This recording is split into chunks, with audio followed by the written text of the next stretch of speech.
마스크들을 쓰고 이렇게 예배를 드리는 것도 이제 좀 익숙해져 가는 것 같습니다. 참 불편하긴 하지만 곧 지나갈 줄로 믿습니다.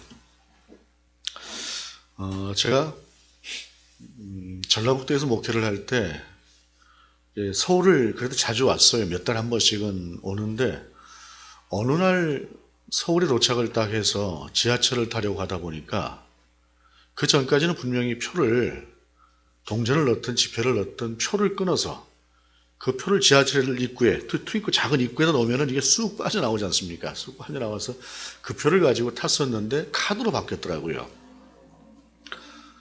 제가 평생을 서울에 살던 사람인데도 그게 낯설어요. 그래서 좀 물어보려고 영무원을 찾아왔는데 아예 영무원도 없어요. 이게 도대체 어떻게 되는 건가 싶은 그러한 시간을 보냈던 적이 있습니다. 당시엔 제가 40대였음에도 불구하고 그게 좀 잘 익숙하지 않아서 나중에 가서 천천히 읽어보고 남들 하는 거 보고 나서야 이제 카드를 저도 끊어서 다녔습니다만 좀 더 연세가 드신 분들이라거나 아니면 또 서울을 그렇게 자주 와보시지 않는 분들 같은 경우라고 한다면 얼마나 당황스러웠을까 하는 생각이 듭니다. 세상이라고 하는 것이 해보지 않은 일을 한다고 하는 것도 그렇게 낯설고 힘들어요. 그런데 2000년 전 이 땅에 기독교가 생겨났을 때는 어땠을까라는 생각을 해봅니다. 여태까지 이스라엘 백성은 2000여 년 동안 오직 유일하신 하나님 한 분만을 믿고 그분 앞에서 신앙생활을 하는 것이 정말로 전통으로 완전히 몸에 뿌리가 박혀왔어요.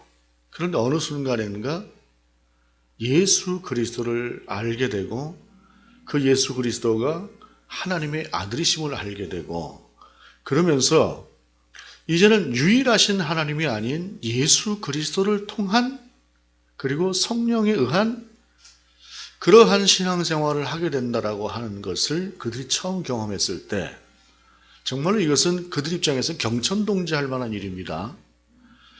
그런 입장에서 그들은 초대교회 그들은 도대체 어떻게 신앙생활을 할 수 있었고 전혀 가보지 않았던 그 길 그리고 단 한 번도 생각해보지 않았던 그 신앙을 어떻게 유지하고 나아갈 수 있었을까요?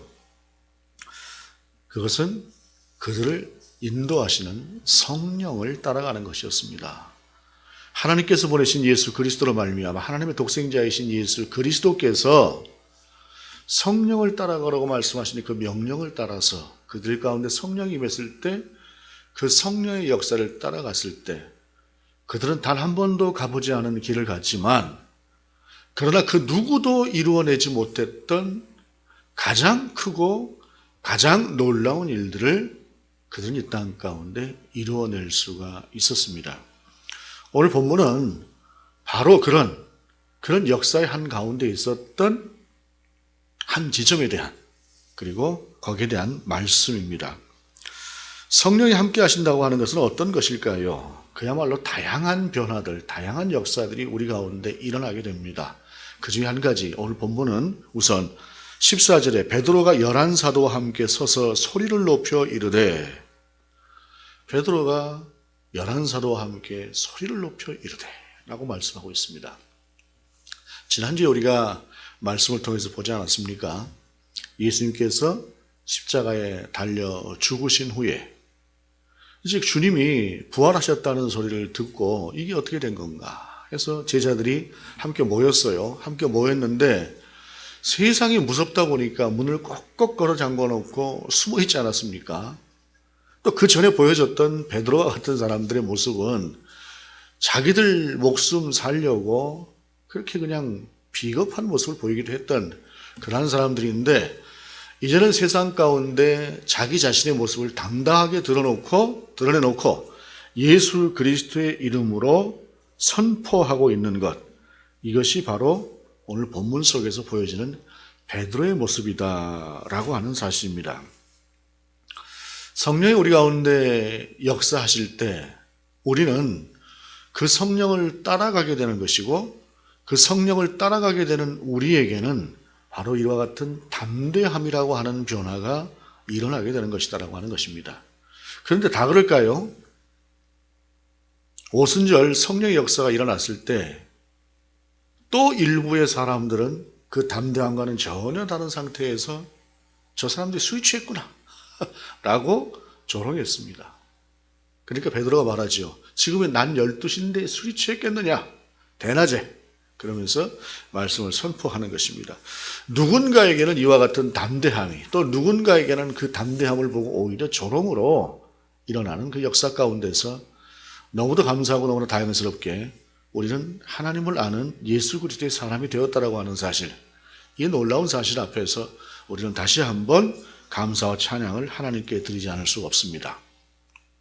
그러면서 건너뛰어서 베드로가 선포하는 선포가 36절을 보게 되면, 그런즉 이스라엘 온 집은 확실히 알지니 너희가 십자가에 못 박은 이 예수를 하나님이 주와 그리스도가 되게 하셨느니라 하니라. 성령의 역사가 우리 가운데 일어나는 가장 중요한 역사는 다른 그 어떤 것보다도 예수 그리스도가 우리의 구주라고 하는 사실을 알게 하는 것입니다. 이것을 믿게 하는 것이고 이것을 고백하게 하는 것, 이것이 성령의 그 모든 역사들 중에서 가장 중요한 역사다라고 하는 사실입니다. 예수님께서 공생애를 사시는 동안에 참으로 놀라운 일들을 참 많이 하셨습니다. 죽은 자가 살아났고 안전병이가 일어났고 수많은 병자들이 고쳐졌고 귀신이 쫓겨났고 누구도 고치지 못하는 그러한 병들이 고쳐졌고 오병의 역사가 일어났습니다. 그런데 여러분, 예수님께서 그 역사를 일으켰던 이유, 그 목적이 무엇입니까?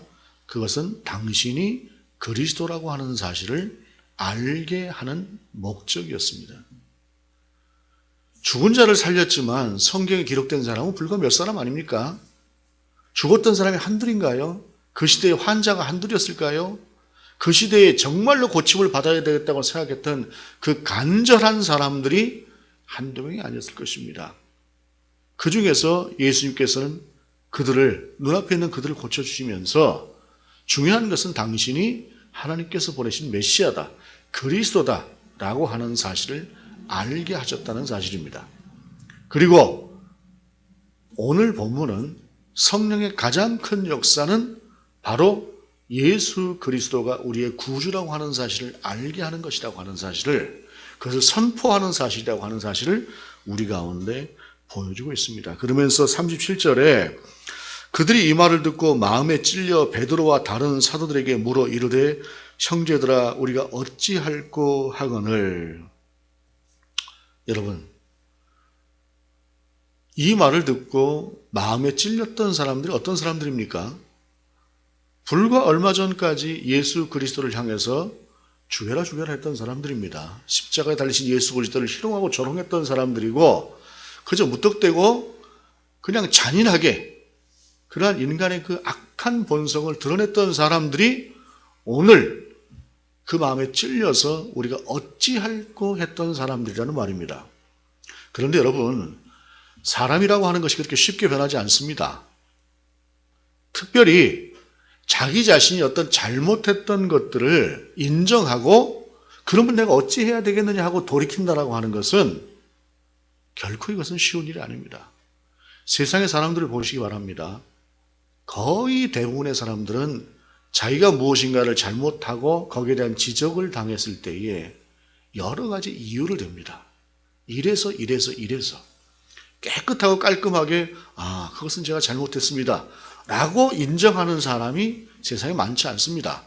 더군다나 십자가에 달려 죽으신 예수 그리스도를 그들이 죽여라 했던 그러한 전력이 있는 사람들이라고 한다면 어찌할꼬 하고 회개하는 그러한 마음이 나온다고 하는 것은 사람의 힘으로는 불가능한 일입니다. 그런데 성령은 그들의 마음을 움직여서 그들로 하여금 돌이켜 회개하는 그러한 역사를 이루었다라고 하는 사실입니다. 우리의 신앙이 항상 강건하면 얼마나 좋겠습니까마는 우리의 삶에도 필연적으로 침체되어지는 그러한 신앙의 시기가 있을 수 있습니다. 그런데 중요한 것은 성령은 언제든지 언제든지 다시 한번 우리를 세우는 능력을, 그리고 세우는 힘을 우리 가운데 주시는 분이다라고 하는 사실입니다. 중요한 것은 그것을 겸손하게 우리가 다시 한번 하나님 앞에 아뢰고 구하는 태도가 중요하다라고 하는 사실입니다. 그러면서 베드로는 이렇게 이야기를 합니다.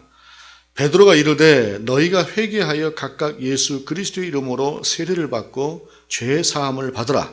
그리하면 성령의 선물을 받으리니. 여러분, 죄 사함을 받고 세례를 받음으로 말미암아 하나님 앞에 서게 된다라고 하는 이 말씀은 어떤 것들입니까? 바로 우리가 그리스도인이 된 과정처럼 하나님 앞에서 내가 예수 그리스도를 믿겠습니다. 예수 그리스도의 사람으로 살겠습니다. 공적으로 이것을 인정하고 세례라고 하는 공적인 예식을 통해서 하나님의 백성이 된 사람들을 말하는 것입니다. 그리고 그것을 오늘 본문은 이야기하고 있어요. 그런데 거기에 필연적으로 무엇이 필요하냐? 회개라고 하는 것이 필요합니다. 이러한 회개는 두 가지가 있습니다. 그것은 무엇이냐면 첫 번째 회개는 내가 여태까지 세상을 보고 살고 하나님을 모르는 상태에 살았던 그러한 삶을 이제는 하나님을 아는 삶으로 바꾸겠습니다라고 결단하는 그 회개가 있고, 두 번째 회개는 그렇게 회개하고 그리스도인이 되었음에도 불구하고 우리의 삶이라고 하는 것이 늘상 하나님 앞에서 이런 잘못 저런 잘못들을 하고 살아갈 수밖에 없어요. 이것이 인간의 한계이기도 합니다. 그리고 그것을 하나님 앞에 다시 내어놓고 하나님 저의 모습이 이렇습니다. 하나님 저를 용서하여 주옵소서 하는 회개가 있어요. 오늘 본문은 첫 번째 회개를 이야기하는 것입니다. 예수 그리스도를 몰랐던 그러한 삶에서 다시 돌이켜서 이제는 예수 그리스도를 아는 삶, 하나님의 뜻을 모르는 삶에서 벗어나서 이제는 하나님의 뜻을 아는 삶으로 제가 바꾸어 살아가겠습니다. 그리고 그러한 예식으로, 그러한 표로 교회가 우리 가운데 베푸는 그런 세례를 제가 받고 그리스도인이 되겠습니다 라고 하는 것을 고백하는 것이다 라고 하는 사실입니다. 그리고 본문은 이렇게 이야기를 합니다. 그렇게 말할 때 성령의 선물을 받을 것이다. 그러면 여러분, 성령의 선물이라고 하는 것이 어떤 것일까? 나는 성령의 선물을 받은 사람일까? 라는 생각을 할 수도 있을 것입니다. 먼저 말씀드렸지만 예수 그리스도를 안다고 하는 것, 그 앞에 신앙 고백을 하고 믿음을 갖는다고 하는 것 자체가 가장 중요한 성령의 선물입니다. 그러나 성령의 선물은 구체적으로 우리 가운데 역사하는 힘이 있습니다. 예를 들자면 이런 것입니다. 초대왕, 이스라엘 초대왕 사울이 블레셋과의 전쟁을 할 때입니다. 블레셋과의 전쟁을 할 때에 골리앗이라고 하는 거대한 장수가 나타나서 전쟁을 치르니 누구도 그 앞에 나갈 수가 없었습니다.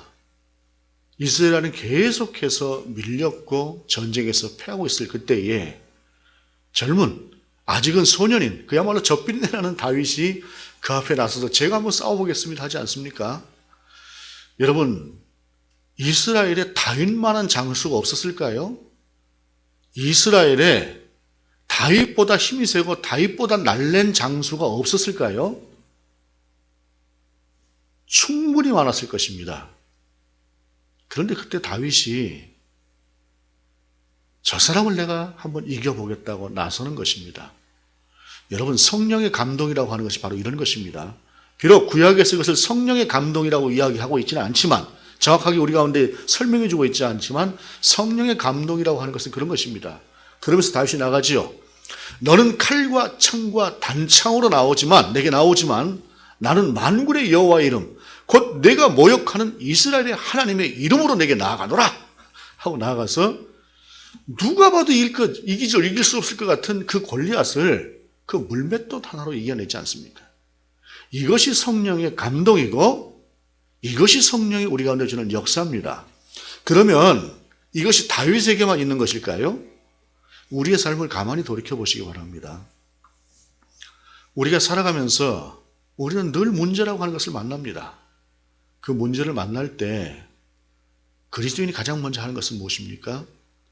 조용히 하나님 앞에서 기도하는 것입니다. 하나님, 제게 이런 문제가 생겼습니다. 이것을 어찌할까요?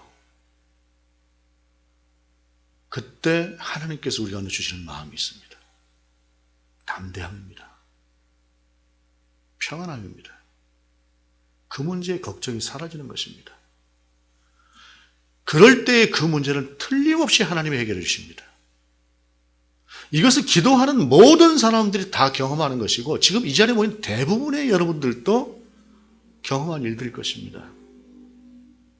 성령의 감동이란, 성령의 역사란, 성령의 선물이란 그와 같이 구체적으로 우리들 가운데 임하는 것입니다. 여러분, 이것이 경험으로만 끝나서는 안 되는 것입니다. 이것이 우리의 현실이어야 되고 늘상 우리가 경험하는 날마다의 경험이어야 되는 것입니다.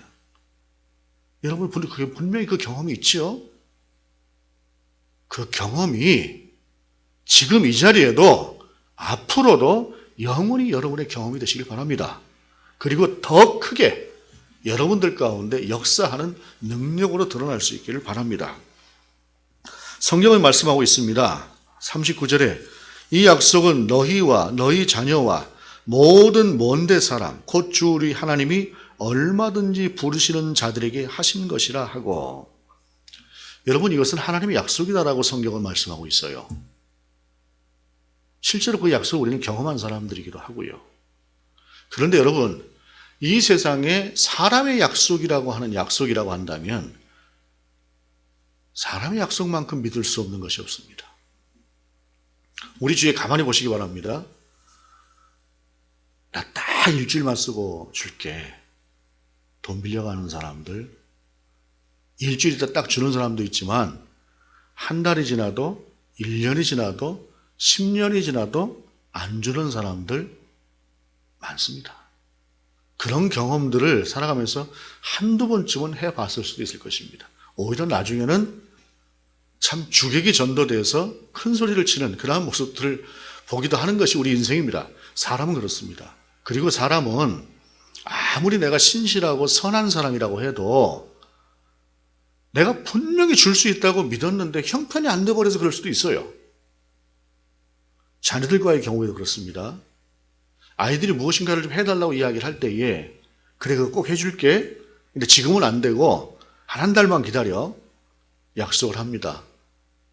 어미가 그 약속을 할 때 그 약속이 거짓은 아니죠. 그런데 한 달이 지나도 형편이 안 될 때가 있습니다. 사람의 약속이라고 하는 것은 그 사람이 악해서만이 아니라 그 사람이 아무리 선하고 그 뜻이 본질적으로 옳았어도 불가항력적으로 안 되는 경우라고 하는 것이 있는 것이 사람의 경우입니다. 그러나 하나님은 다릅니다. 하나님의 약속은 결코 변하지 않는 약속이 하나님의 약속입니다. 민수기 23장 19절에 하나님은 사람이 아니시니 거짓말을 하지 않으시고 인생이 아니시니 후회가 없으시도다. 어찌 그 말씀하신 바를 행하지 않으시며 하신 말씀을 실행하지 않으시랴. 오직 하나님만이 당신의 약속을 온전하게 지키는 분이시고 오직 하나님만이 우리가 바라보고 의뢰할 수 있는 유일한 믿음과 신앙의 대상이십니다. 그 주님이 여전히 우리와 함께 하시고 미래에도 함께 하시는 우리의 하나님이라고 하는 사실, 이것을 성경은 우리 가운데 약속이다라고 표현하고 계시는 것입니다. 그러면서 그렇게 베드로가 선포를 했을 때 본문의 말씀은 이렇게 말씀하고 있어요. 또 여러 말로 확증하며 권하여 이르되 너희가 이 패역한 세대에서 구원을 받으라 하니.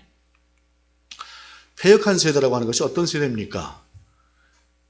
예수 그리스도를 십자가에 달아 죽인 그 세대보다 더 패역한 세대가 어디 있었겠습니까?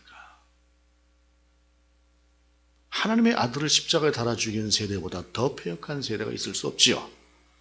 천년을 기다려온 메시아가 왔음에도 불구하고 그를 십자가에 내어준 그들은 정말로 패역한 중에 패역한 자들이었습니다. 그런데 오늘 본문은 놀랍게 그 말을 받은 사람들은 세례를 받음에 이날의 신도의 수가 3천이나 더하더라 라고 말씀하고 있습니다. 우리는 간혹 이 3천이라고 하는 숫자에 자신의 이기심이라고 하는 것을 대입시켜서 보는 경우들이 없지 않습니다.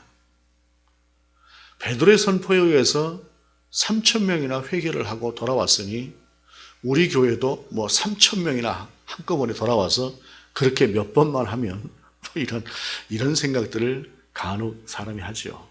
그런데 오늘 본문 속에서 말씀하시는 것은 성령의 역사가 그 패역한 자들조차도 마음의 찔림을 받았고 그 패역한 자들조차도 하나님께로 돌이켜서 올 만큼 강한 역사였다라고 하는 것을 말씀하시는 것이 오늘 본문의 핵심적인 내용이라는 말씀입니다. 그렇다고 한다면 우리는 얼마나 성령에 충만해 있고 얼마나 우리를 통해서 성령의 역사가 크고 놀랍게 일어나고 있는가 라고 하는 것을 바라보는 것이 오늘 말씀을 통해서 바라봐야 될 우리의 모습이다라고 하는 사실입니다. 성령의 역사가 일어났을 때 이러이러한 사람들에게 주어질 이익이 있다더라 라고 하는 것은 성령을 똑바로 이해하지 못하는 행위들입니다. 성령의 역사는 이와 같이 크고 놀랍게 이루어지는 것이다. 그러므로 나는 얼마나 성령에 충만한 사람이고 나는 얼마나 성령을 따라가는 사람인가 라고 하는 것을 먼저 바라보는 것이에요. 왜냐하면 문제는 항상 나에게 있는 것이지 하나님께 있는 것이 아니기 때문입니다. 세상이 요즘 자꾸 하는 말들이 지금까지 한 번도 경험해 보지 못한 세상, 지금까지 인류가 한 번도 가보지 않은 세상, 그러한 세상이라고 하는 표현들을 합니다. 여러분, 2000년 전의 교회도 마찬가지였습니다. 그들도 똑같았습니다.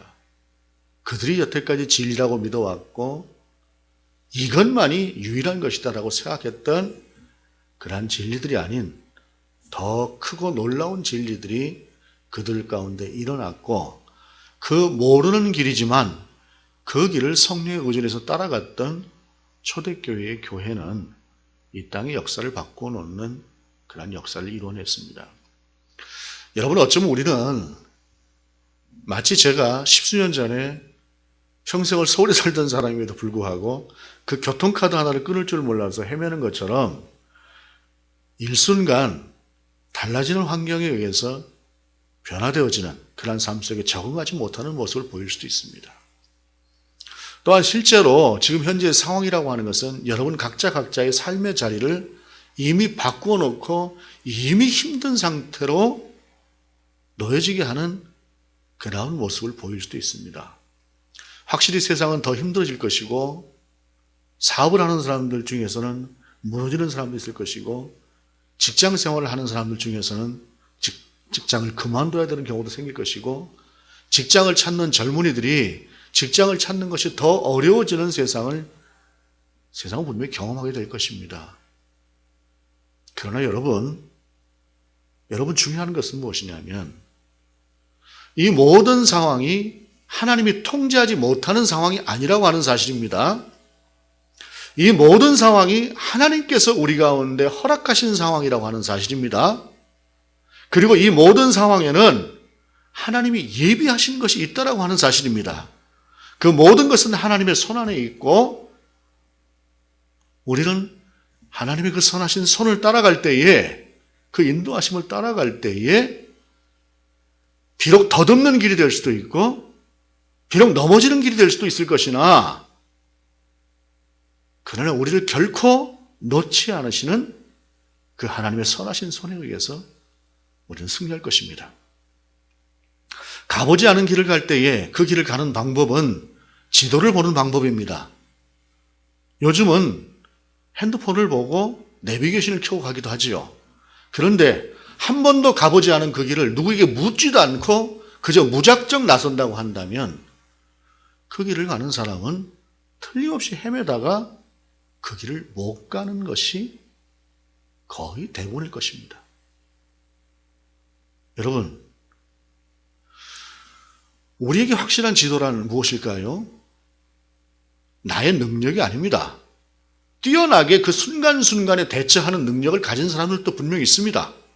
그러나 우리의 진정한 능력, 우리의 진정한 소망은 2000년 전에 전혀 한 번도 없었던 그 길을 베드로와 11사도에게 보이셨고 또 그 외 제자들에게 보이셨고 그리고 그 길을 순종함으로 가는 그 제자들을 통해서 결국엔 이루어내신 그 하나님의 섭리가 성령의 인도하심이 우리를 놓지 않을 것이고 우리를 승리케 하실 것이다 라고 하는 사실입니다. 여러분, 우리가 고단함 가운데 빠지지 않을 수 없는 그런 세상을 살고 있습니다. 저도 그렇고 여러분도 그렇고 때로는 힘이 들고 숨이 차는 그런 상황을 경험할 수 있습니다. 그러나 여러분, 그때에도 해결은 오직 하나님께 있습니다. 그리고 그것은 성령을 따라가는 것입니다.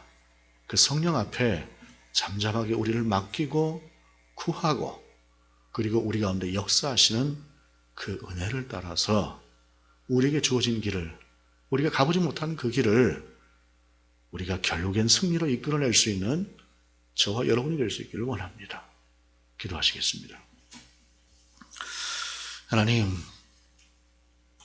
우리 혼자 가는 것이 아니라 주님과 함께 가기를 원합니다.